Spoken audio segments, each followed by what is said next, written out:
You've just been going along, homeschooling your little ones, enjoying the time, getting out in nature, reading fun read alouds, doing craft projects, and suddenly that niggling feeling that you're not doing enough creeps in, and you start to wonder if maybe you're not taking this homeschooling thing serious enough. And when should you start adding in tests and bigger projects and all of these things that you're pretty sure you're supposed to do, but you've been just enjoying the homeschool process up till now? Well, this podcast is going to explain when you need to get serious about your homeschooling and what that looks like. So I hope you'll join me for this journey on the Raising Arrows podcast. Hello, friends. Welcome to the Raising Arrows podcast. I'm Amy Roberts from raisingarrows.net, and this is episode number 187, At What Age Does My Homeschooling Need to Get Serious? I'm going to give you a short answer, and then I'm going to explain myself. But the short answer is later than you think. Surprisingly, you don't need to do a lot of serious homeschooling. And when I say serious homeschooling, I'm talking about things like tests and textbooks and all of the things that most likely you associate with traditional schooling. That's probably the things you're thinking about, because if you have little kids that you're homeschooling and you've read all the books and you've watched all the YouTube videos, you've listened to all the podcasts, you are already settled into this world of, I'm not going to do a lot yet. I'm going to enjoy it. We're going to get out in nature. We're going to do all of these fun little projects. But no matter how much you have steeped yourself in the world of Charlotte Mason or the world of Montessori or Waldorf or any of those things where you're really trying to enjoy that nature school atmosphere, you are still going to come to a place where you start to question yourself and you think, wait a second, these kids are getting older. And am I doing enough? When I first started homeschooling, I was kind of a mixed bag of doing these fun little projects and then also like really wanting to give my son a rigorous education. And so I kind of went back and forth between the two. And then as my kids got older and I had more of them, I really just sort of went with this wonderment curriculum. I have a post on the blog about it, how I just sort of let them roam and enjoy, especially when they were younger. And then when they got into that kindergarten, first grade level, then we would start in on the regular school books. And then I had a child who needed a lot of extra attention, and I started doing preschool with my little ones, and not preschool in the traditional sense, but more of focused projects that he could do with his older siblings. And so I've run the gamut of what I do in the younger years, and I have lots of podcasts and posts about all of that. But something I realized the more children I had and the more I relaxed into this whole homeschooling world is that it's a process from where you begin to where you end in high school. And it's a slow process. It is not like you wake up one day and you go, oh, well, they're a freshman in high school, so now I'm going to dive deep and we're going to do all the tests and all the textbooks and all the papers and all the projects and all the labs, and everything is going to be in those high school years. It's a process that you build up to, and eventually you get to the place where you can offer a more rigorous education, one that's more serious, if you will. But in those early years, a lot of that stuff does not matter, but you do have to make it a slow climb. Otherwise, you go from being this really fun homeschool mom with these really fun projects to the mom who is down her kids' throats over arbitrary things that they have no idea what you're talking about because suddenly you have freaked out because now they're in high school or they're approaching high school. If you have already hit that point, take a step back, apologize to your kids for changing overnight, and listen to the rest of this podcast and see where you're lining up in the getting serious level. Okay, so first of all, start with the love of learning. When they're little, if you're doing all of those fun things and you're getting out and enjoying read alouds and all of that, you're teaching them to love learning. Even if they don't realize they are learning, If you can make it fun in those early years, really early years, we're talking the kindergarten, first grade, second grade, you make those things fun, and that teaches them a love of learning. I find that government schools are really bad at sucking the joy out of learning, even in the younger years. Now, when I was in school, I remember kindergarten, and kindergarten was still a lot of fun, a lot of learning without realizing you were learning. However, somewhere along the line, that all changed. And I think it was when the government became very stressed about the failing scores of our students. And so rather than really take a strong look at what had changed, they decided that they needed to be more rigorous at younger ages. That was actually the wrong answer, and they ended up sucking the joy out of learning for most children by making things so rigorous in those early years when children's brains just aren't ready yet to sop up all that information. They are little sponges at that age, but they don't connect and separate and disseminate and categorize the information. They just take it all in. And so to ask a small child to start writing papers or to try to understand equations or even to make handwriting legible, you're asking a lot from a very small child. As you're teaching this love of learning and you're being passionate about things as well, we start to move into this age where we teach them how to learn. When they're little, they don't really have the tools, but as they come into that second and third grade time frame, and even fourth grade, you start to give them these tools, and those tools will get successively more resourceful, a deeper dive into the internet, into books, into other resources, but you don't give that all to them at the beginning. Starting in about second grade, when they have a question about something, you start to guide them toward finding the answer to that question. And again, that all starts with you in the early years, where perhaps you don't know everything. I'm thinking you probably don't know everything. So when your child has a question, what do? You look it up, but you don't hide the fact from your child that you're looking something up. And they start to see, oh, when mom needs to answer something, she goes and finds a resource that will help her answer that. And most kids have grown up with parents who are watching YouTube to figure out how to fix something, or they're reading in a book about something they didn't know about. So if you're teaching that by modeling that, then when you get to those second and third grade and fourth grade years, where you're actually starting to let them use these resources with your guidance, they know what they're doing. And it all starts with them asking a question and you saying, let's go find the answer to that. And yes, it seems like maybe that's going to take some more of your time, but it's really not. It's just being engaged with the process.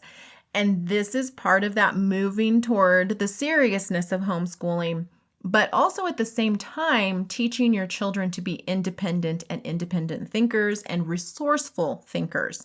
So you start with love of learning, and you move into how to learn. And while you're doing all this, you are having conversations, you're sharing what you know, you are doing something that unschoolers call strewing. Strewing is where you leave books out, you leave information out, you take rabbit trails when need be, you look things up. This is all part of those early years where you are headed towards seriousness, but you're not serious yet.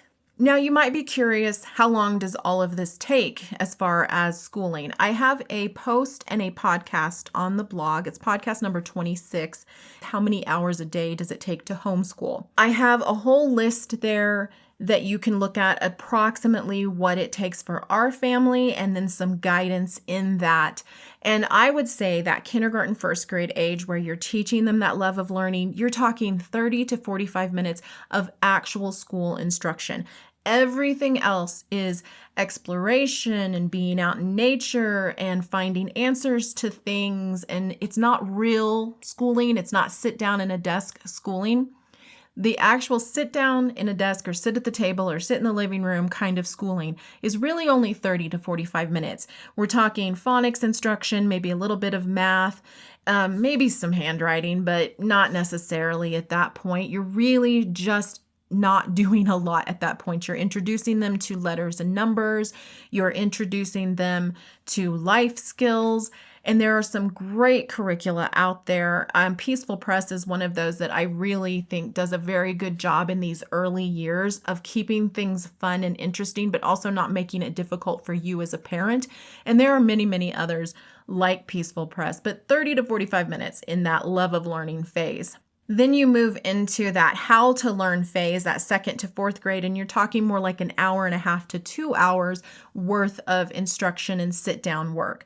5th and 6th grade, which we'll be talking about here shortly, you're talking 2 to 4 hours, and 7th grade and up, it could be anywhere from 4+ hours to finish their work throughout the school day.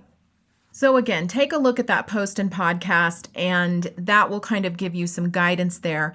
But I don't want to get too far into the weeds with that. I really just want to stay on the surface level where we talk more about moving into the seriousness and what that looks like. Now, like I said, it's a slow process. So we've gone from kindergarten up to about 4th grade. We talked about the love of learning and conversations and how to learn and giving them those resources. So now let's move into a little more seriousness.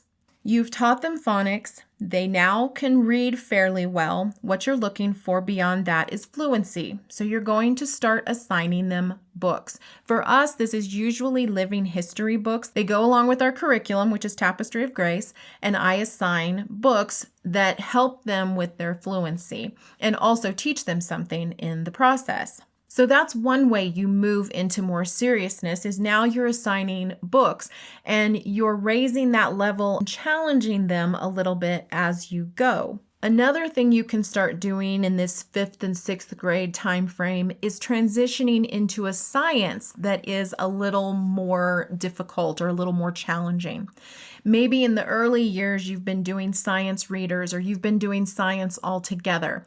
I think clear up into 5th and 6th grade, you absolutely can do science altogether. But I think around the 7th grade time frame is a good time to start transitioning into individual science, where they start to do maybe apologia or Berean builders or something along those lines where they are learning science on their own and they're doing something a little more difficult than what their younger siblings are doing. Again, slow process. You're building into it because in high school, this is where you're going to add in those harder subjects, the biologies, the chemistries, the physics, whatever it is you decide to do for your science classes, you're building up to that. You don't want to have just, little kid elementary science class and then all of a sudden you try to dump them into a textbook. That's going to be a bit of a culture shock. So start in those younger years with the all-together science or doing the little science readers. And then as they age, start to transition them. Berean Builders is a really good place for that because they don't do the typical science. They're kind of doing the history of science. And that's a really good way to transition into a textbook that's still interesting, but starts to be more individualized and more challenging. So really, it's about that 7th, 8th grade time frame. And a lot of parents have a freak out moment about then anyway, because they suddenly realize their child is fast approaching high school years, and maybe they feel like they have no idea what they're doing. So really, when I said at the top of this podcast that it's later than you think, I'm talking about those junior high years where really that's when things can get serious. Prior to that, it's just a slow process, a slow transition. And even the 7th and 8th grade years, you're still transitioning into high school. Now, the really great thing is during those junior high years, you can actually use credits from junior high on the high school transcript if they match a high school credit level class. I have children who have taken high school credits as junior high students because it was a high school class they were taking. So as you're transitioning, if you find that your child is actually ahead of the game and already doing high school credits, definitely go ahead and give them credit for that. If they do algebra when they're an 8th grader, like my son did, I'm not going to not let him count that. That counts. He gets to have that credit on his high school transcript, even though he was in junior high. So make sure as this process is going along that you're not holding your child back arbitrarily because you can give them those credits. So you might be wondering about tests. I have a couple of podcasts, number 138 and 178, where I talk about testing. I do not believe tests are a very good format for finding out what your child knows. But I do have in that 178, I talk a lot about how to test without testing and then how to transition into testing. I think about that 7th, 8th grade on into the 9th and 10th grades. That's when you transition into that testing where you teach your child how to take a test. We typically always make biology a test subject. So our children are required to do all of the tests, all of the reviews, all of the projects when it comes to biology. So here's a good rule of thumb when it comes to beginning to get more serious about the homeschooling subjects and requiring more of your child. Think about it this way. The Israelite children were expected to move from childhood into adulthood around the age of 12. That's a pretty good rule of thumb right there. Before the age of 12, you are training them in the things of childhood. And then after the age of 12, you are training them in the things of adulthood. This goes for homeschooling, for homemaking, running a household, being an adult, all of those things. And it's a long, slow, sometimes arduous process, but that's a good thing. It's going to take time. You need time. They need time. So enjoy the season you are in. Lord willing, they are going to have the rest of their lives to be serious, so don't get started too soon. Thank you so much for joining me this week on the Raising Arrows podcast. We'll see you next time.